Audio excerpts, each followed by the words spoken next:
Hello friends, let's talk about cough. These cough medicines can be taken by all age groups. First medicine is Brownia 30.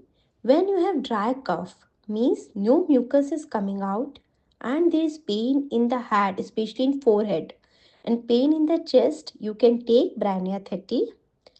Second medicine is Pustula 30.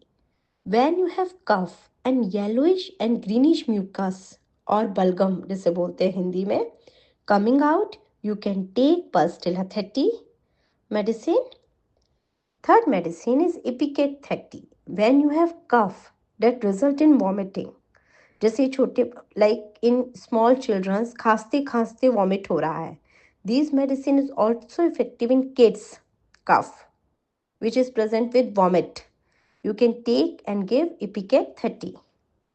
Then we have Hipposurf 30. When you have cough with thick, sticky yellow mucus coming out with pain in the throat, you can take Hipposurf 30.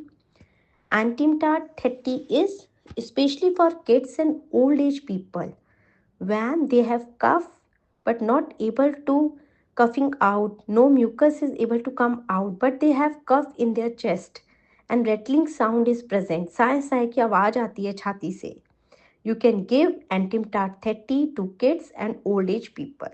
One dose is sufficient. For more information, you can subscribe my channel. Thank you.